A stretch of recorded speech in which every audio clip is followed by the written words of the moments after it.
We're going to give you guys something that's kind of fun. It's not really a sneak peek, it's a Kickstarter campaign that is already up, but we wanted to share it with you guys before we get started. The modern world doesn't happen by accident. It's built. Built by people who bring everything they've got day after day, creating greatness under the toughest conditions. It's anything but easy.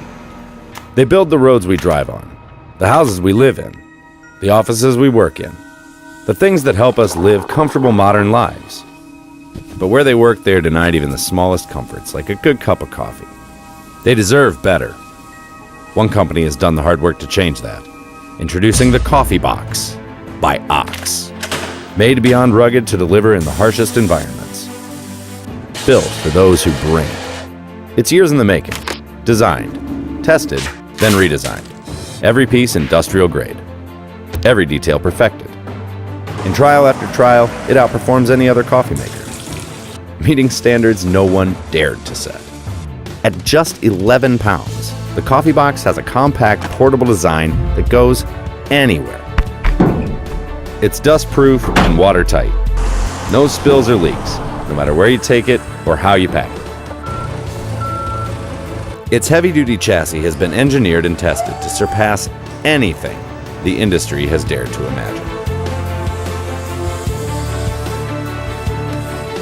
With a removable 2.5-liter tank, the Coffee Box holds 75% more water than the average machine. It's made of impact-resistant material to handle whatever you can throw at it.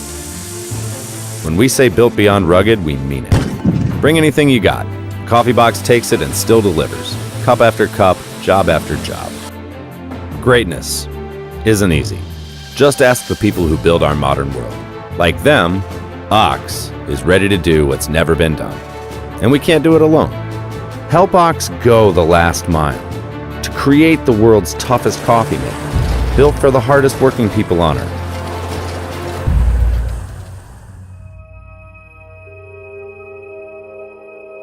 I'm Jim Dillon, founder of Ox. Our passion is designing products that go beyond people's expectations. What I learned from working in the world's largest home appliance manufacturer was that the want and the need to excel, to do something really exceptional is difficult. It requires a lot from people, it requires a lot of imagination, it requires a lot of dedication. With Ox, that's why I started the company. We can do that. I've spent 3 years building this. We're doing things our own way. No shortcuts, no middlemen, no compromises. We're going to bring Ox directly to people who care about great products and performance. The product is ready, our team is ready. We just need a final push to pay for manufacturing. If we succeed, Kickstarter backers will receive the Ox Coffee Box before anyone else. If you believe in doing something that's never been done, we need you. I hope you'll join us.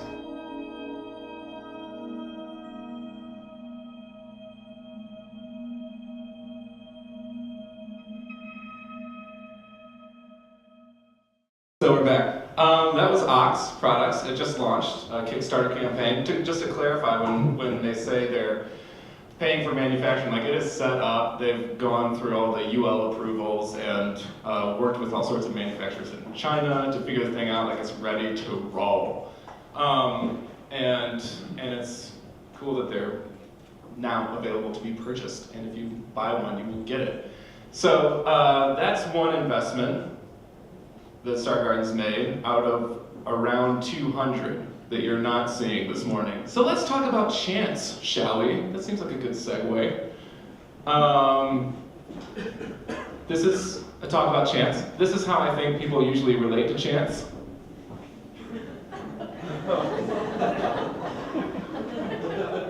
I'm gonna drill that. That's from one of my favorite dog's weight, but why? So a lot of people have this feeling like, I love chance, I love taking chances and taking risks. And really it's more like, I love the concept of taking chances and taking risks, or other people taking chances and taking risks.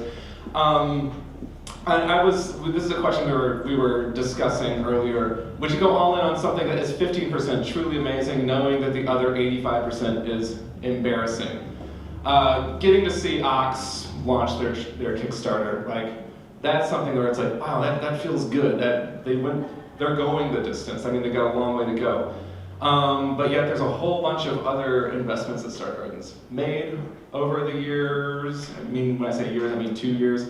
And some of them have been, I mean, they can be embarrassing to look at. If you've been to a website, you might be like, wow, they put money into, I won't say anything out loud. Represent. Yeah. What? I said they're embarrassing a little bit sometimes for us to represent. That's kind of part of what we're doing. Yes, it is true. That was very diplomatic of you.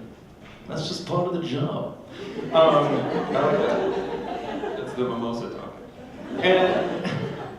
And I got to go to the Institute of Design and learn about design thinking, and I practice design methods even just daily here at Star Garden, and I don't have any sort of complaint about that. However, I do think that there's a sales pitch that I often hear regarding design thinking and bringing it, and that's to eliminate risks up front.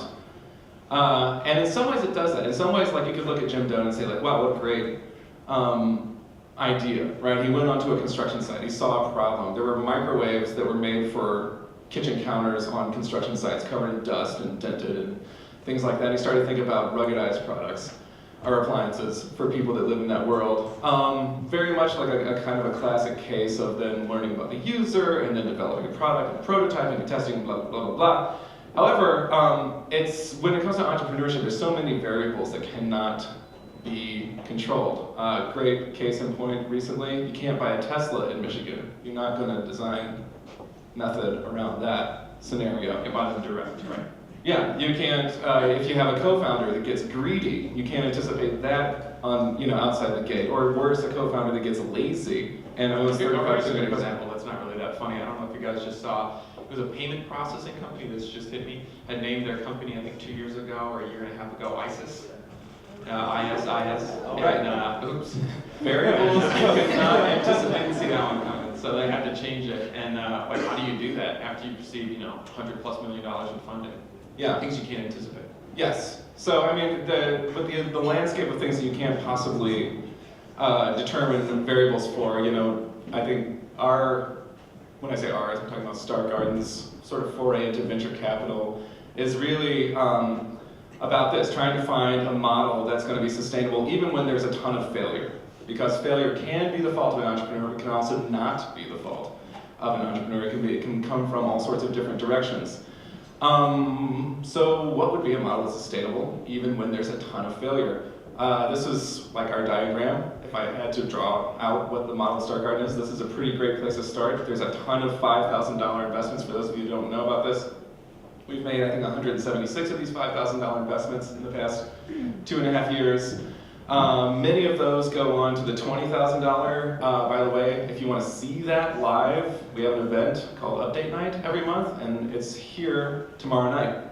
Yeah. And that's where the $5,000 experiments come back, and they present from the stage, and then the team talks about which ones, or one, they're going to invest $20,000 into.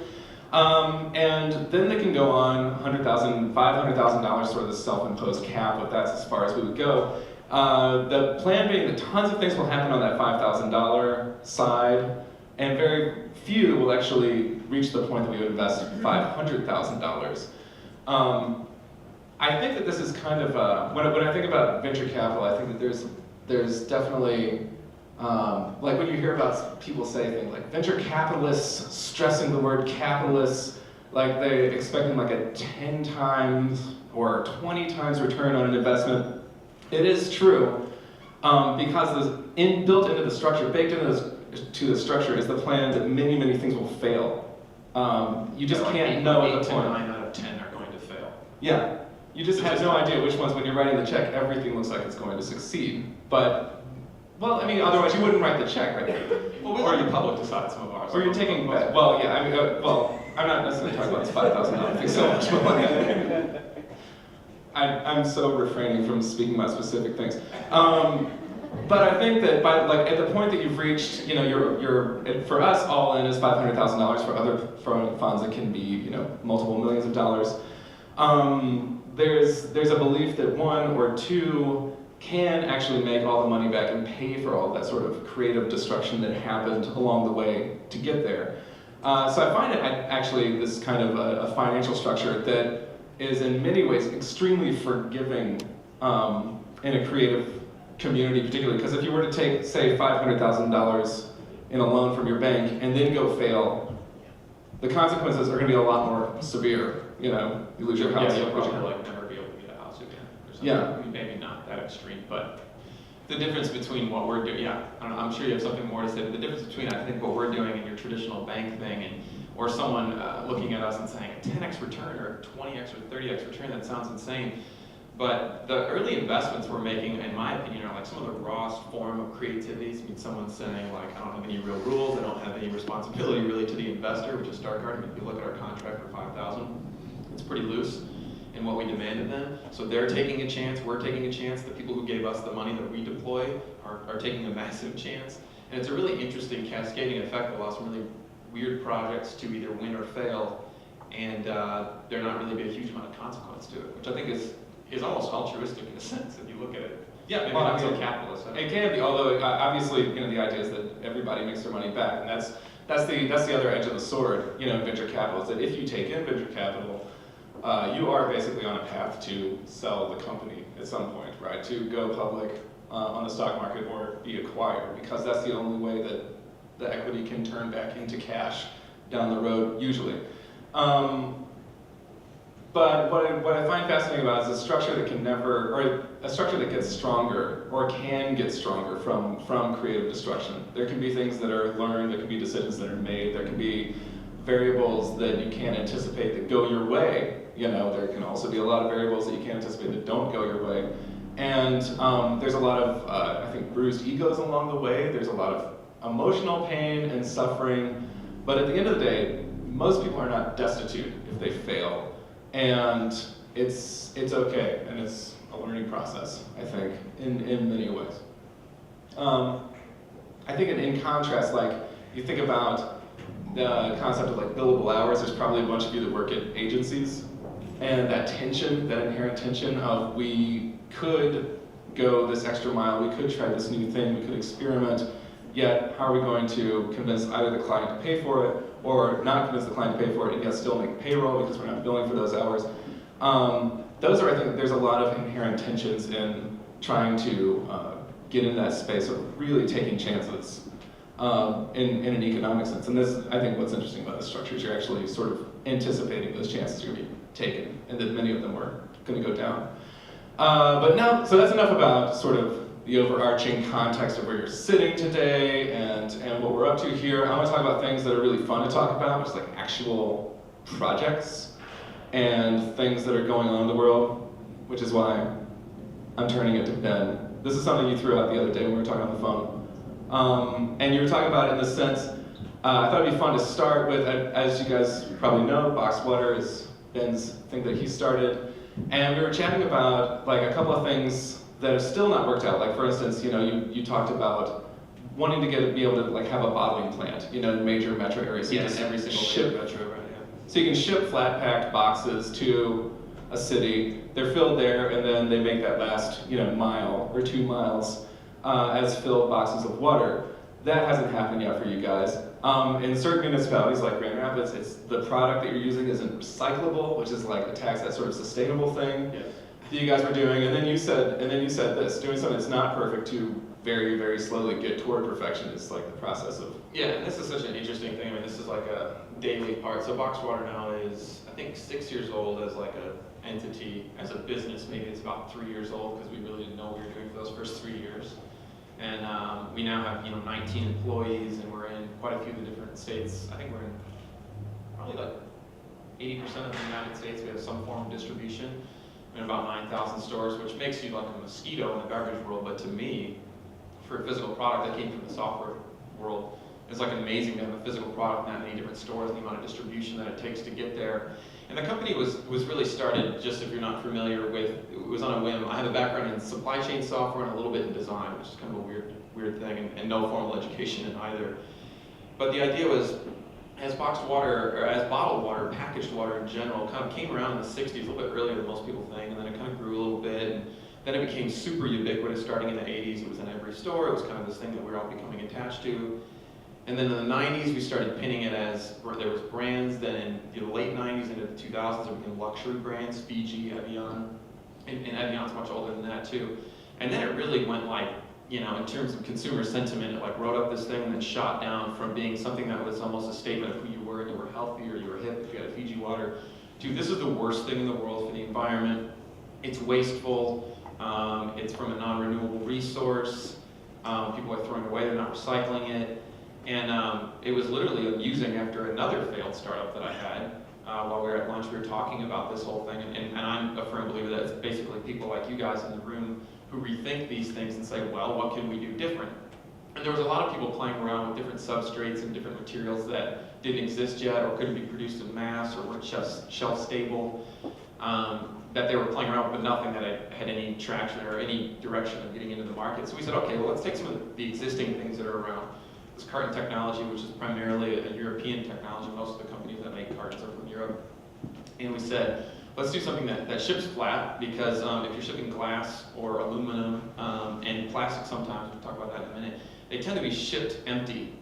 Like for example, it's cheaper right now, because I looked into this for another company, to get glass bottles for your beer, if you're going to start a microbrewery, from China shipped in a container, than it is to have them made in the United States. Especially if you're going into something that's custom shaped, if you want your name in the glass and things like that, not just on a label. And that kind of blew my mind. I mean, shipping empty, I mean, the majority of what you're shipping is nothing. It's just the weight of the glass, the weight of the aluminum. Even if you go to Avant or any of these other, and I'm not throwing these guys under the table, the way aluminum cans work, unless they're really massive, you're probably shipping those from somewhere.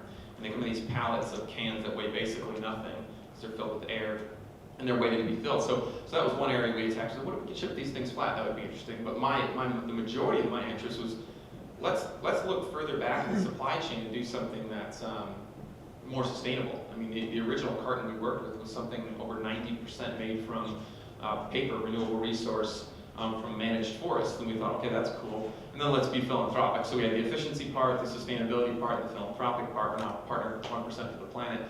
And that was how we launched. I knew nothing about the beverage industry, like nothing about the beverage industry. And how much do you know about the beverage industry?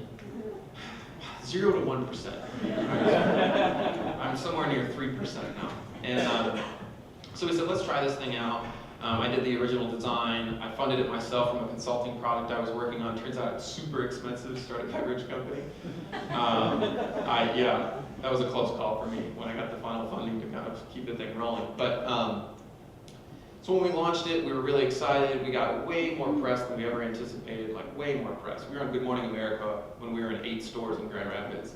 I learned that that's actually not a good thing, because everyone's like, great product, where can we buy it? Well, come on over to Grand Rapids. Grand Central Market, we'll be sure to sell you. And, so we started with this vision, this really kind of altruistic vision, but it was also an experiment. And I truly believe that things are done in one step, and then, well, you know, baby steps, if you've seen What About Bob? But like, it truly is though. It's like trying to accomplish the whole bit in one thing. So to this point, Paul and I were talking on the phone about this yesterday. It really frustrates you sometimes that America in general is a little bit behind on curbside and single stream recycling with cartons. I mean, there's a lot of things that come in cartons, right? Milk, soy milk, there's soup broths, all these different things. And they're all slightly different substrates that we can go into. There's some really creative recycling that's happening. But we're at about 52 to 53% of all households. Now, the majority of major metros have it, no problem, you can throw it right in there and they'll take care of it. But the question is, okay, so should you wait till it's 100% of the United States to do something? That's an interesting question. Is it chicken before the egg type thing? Now, when we started, we were thinking about this. This was tiny in our mind. We had no idea how we're going to grow. We're going to grow up concentric circles. We thought maybe we'll just launch it in only cities that have recycling available.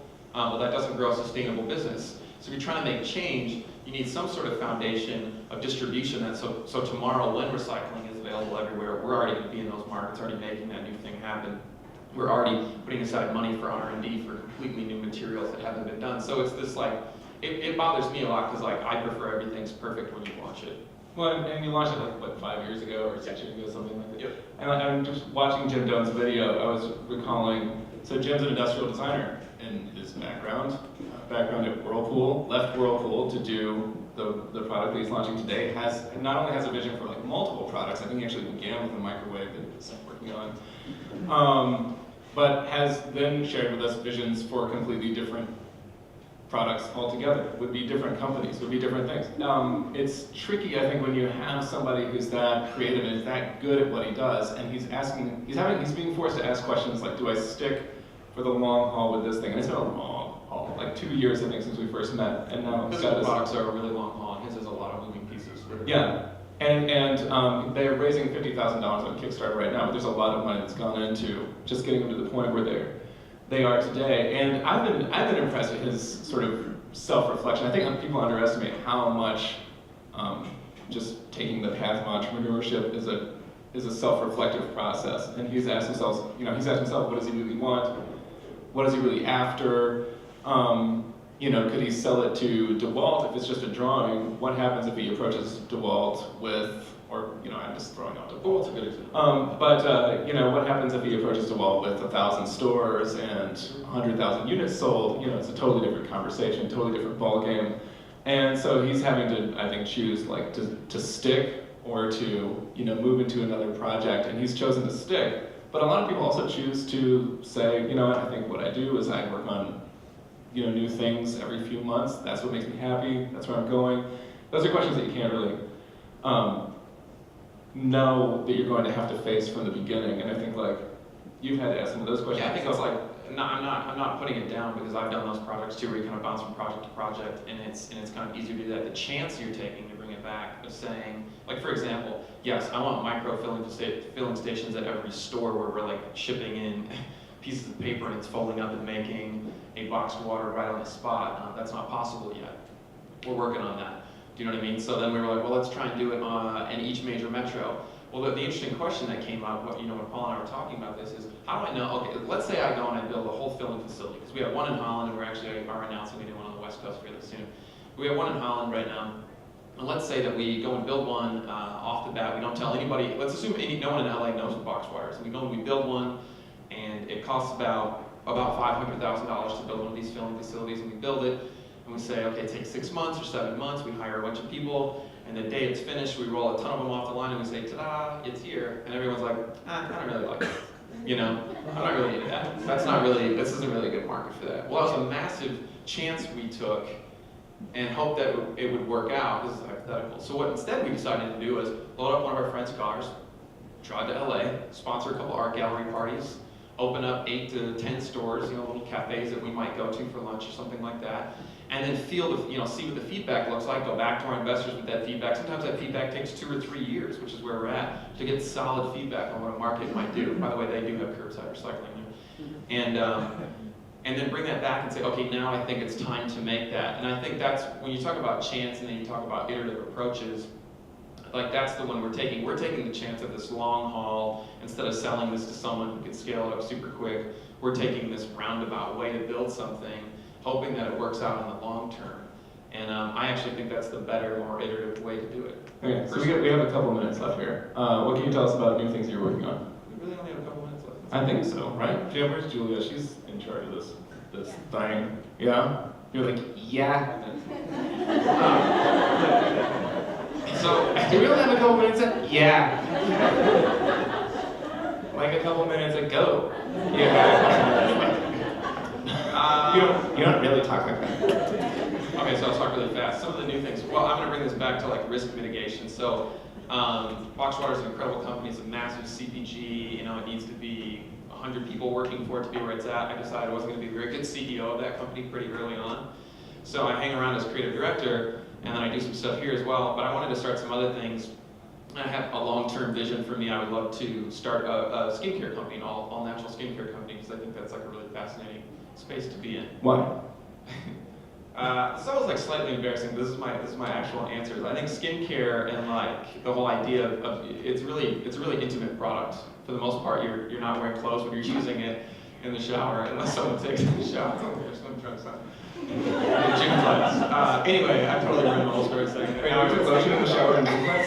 There was kids in my gym class. Dainty school you went to. Okay, go ahead. And it's an interesting time in your life, Paul. I think it's this really fascinating thing that like 15 minutes in the morning and 15 minutes at night, it's kind of like this little vacation. I think skincare is, whether that's like body washes or lotions or moisturizers and things like that. I mean, spas exist for that very reason. I think so. I'm really kind of fascinated about that business, and I think there's a ton of kind of artistic exploration that can be done around that, but it's also super scalable. So I'm interested in doing that, but I'm not ready to do that yet. So I'm doing a ton of research over the past year and a half, meeting with formulators and learning all these different essential oils and things. But in terms of starting another consumer packaged goods brand like that, whether it's direct to consumer or we go in stores, I don't have enough design foundation yet. I personally don't think I do. So I'd be taking a massive chance, building up a huge company. By the way, it's even more expensive to start a skincare company than it is a beverage company.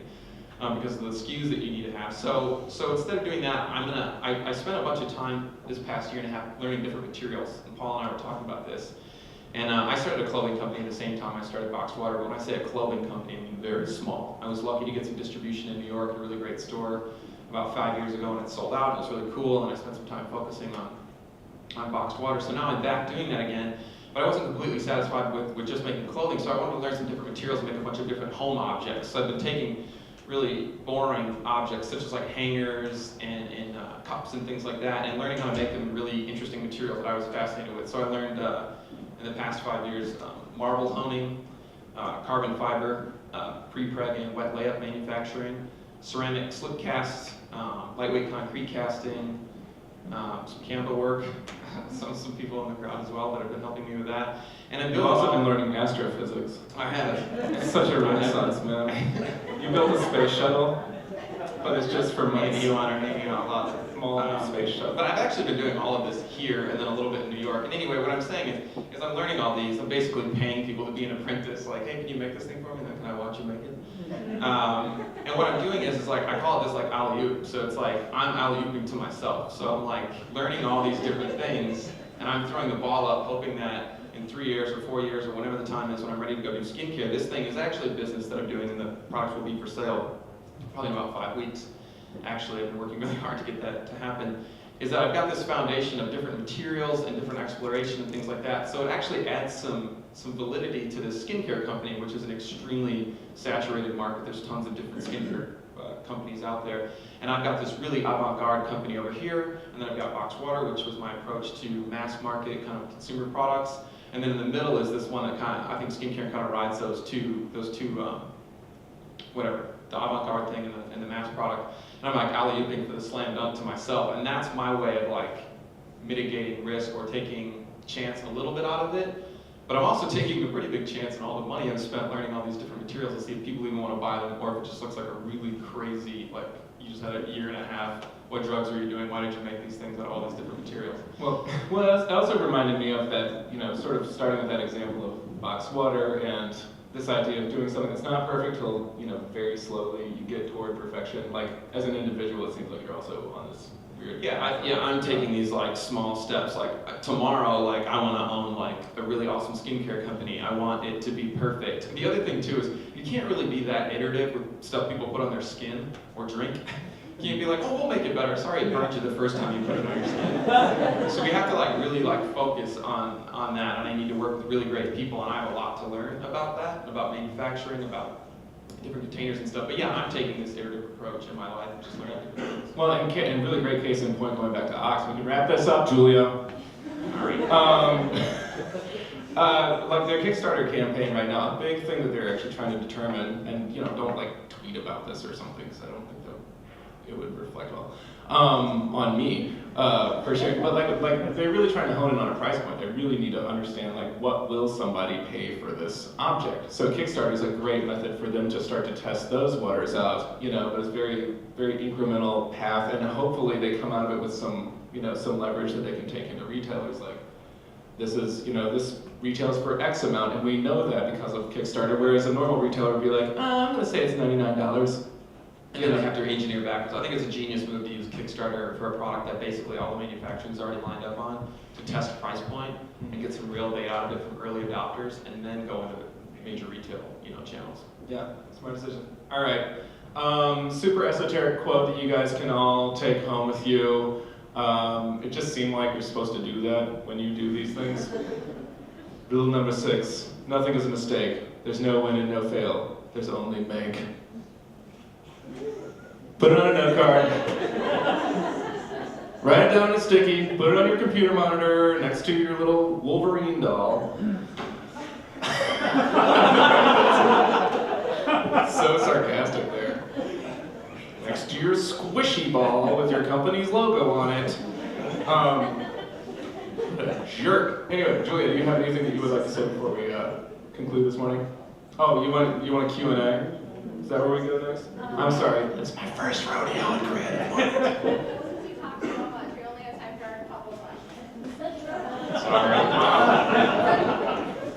Let me explain to you shaming. All right, so time for a couple of questions. Does anybody have, I want to kick it off with a question that they have. That guy. So I was going to ask kind of sort of a question about like how much chance do you take? Like, and maybe this is more of a question about start garden. It's like, would you prefer a company that is doing like a business that's established or like a restaurant? Or is it just all about finding the next reindeer camera? Way to bring that one up first. Good burn. That was a chance. Which fans of that one would keep? Yeah, it's Totally revolutionize. So, Or like, is it really just all about the business model and that person and what? yeah, venture capital works really well for a very small sliver of businesses, ones that can grow exponentially. Like I said, pay for a lot of the lost chances along the way. Whereas, restaurants usually lend themselves more toward very incremental growth and, a loan that you can pay back 6% each year over 20 years or something. And another quick answer is like we also are understanding the context of where we are in the Midwest and then just Michigan in general, that there isn't a ton of ideas at the scale and there isn't an ecosystem at the scale that you're seeing in New York and in the Valley. And I think we need to be cognizant of that. That's where like the reindeer cam came in. I mean, the behind the scenes numbers of what they were doing is actually really good. I think they're still making money. We thought maybe there might be a funny exit to someone. I mean, Angry Birds probably looked really stupid until it became highly addictive, right? So like that's really actually that quote was like why we justified that further investment with them. We tend to need to look for things that, and we're really new at this and don't know a ton about what we're doing, to be completely honest. But I don't think anyone really does, but we have to find stuff that's going to get really, really, really big, and to take that, those things tend to look really weird when they start. They tend to look really like, who's going to use this? And there was absolutely no way that we could know, or even those guys could know, because they didn't know themselves what they really wanted, I think, out of this. And over the course of, say, 9 months, Yeah, we were just along for the ride. they're like, you know what, we really like working 2 months out of the year. Pays for itself, pays for us, and then we get to do some other projects throughout the year. And we were kind of like, what about Easter Bunny Cam and Pilgrim Cam? And it's just a pilgrim sitting in his living room, shucking corn. Next question before you say something.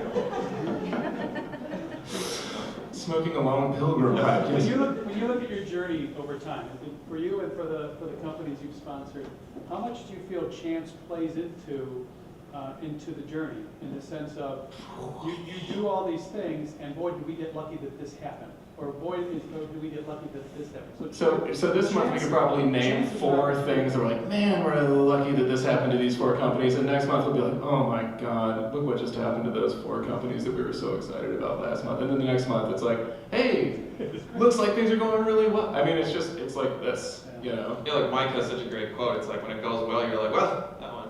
We know what we're doing. And when it doesn't, you're like, how did this, So you look like an idiot when you lose, and you look like a hero when you win. And I think like, whether it's venture capital or it's starting a company, that's just like how it goes. I think that, I love the Angry Birds example. That could have just been some game. I'm sure there's a ton of design thought that went into that. There's so many moving pieces that collided at the right time to make that game what it was. It was the hardware, it was the software, it was all that stuff. but But I'm talking about the birds colliding with blocks. yeah, that too. And I get that joke. But anyway, what I'm saying is, it's chances like every day in what we do. I just think it's like, how palatable is it to you? You know. Mm-hmm. Yes. Final question. I'm on this, Julia. I'm so on it. I think when we think of chance, we think of something brand new thing, like a brand new product. Mm-hmm. Do you find that there's a variation in the amount of chance you take when you're developing something brand new, like a revolutionary kind of product idea, versus something that is in an industry that's already created or something like that, that is just a variation? That's why I really like that question with that sort of, do you want 15% of something truly amazing even if 85% is embarrassing? Because I think that it's kind of, it feels safer to do something that's already been established, but it, can you catch people's attention? Hopefully Coffee Box, people are like, what? What's that? It's a new customer, a new product for a new type of customer. It has a new category. Yeah. And then the other thing is, I would always say, it's like if the iWatch came out before the whole ecosystem of apps and things like that, right? And the phone and all that, which obviously they were thinking through these things. Well, let's just imagine that quality, that screen, everything that Apple's doing came out from another company before any of the other stuff. It just, yes, you could say that they've mitigated risk and less chance by having a full ecosystem to support it and their brand name to support it, which I think is a true brand name that supports stuff. But yeah, that's a great question. You can talk about that for a long time. Nike can introduce the Flyknit and everybody's like, Nike made it, it's probably awesome. Someone else did, I don't know if runners would trust that shoe. You know what I mean? I think that's just examples. I love the Flyknit shoe, though. Wolverine's here. Okay. Guys. I'm wearing the 1,000 Miles boots right now. Okay, so anyway, that's it. Yes? Thank you, guys. Thank you.